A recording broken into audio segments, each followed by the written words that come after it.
History, baby. First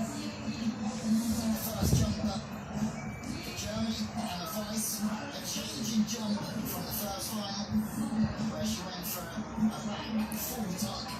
Now she's going for a back lay tuck, so not quite as difficult. So it has to be performed well. Emma Weiss gets us underway.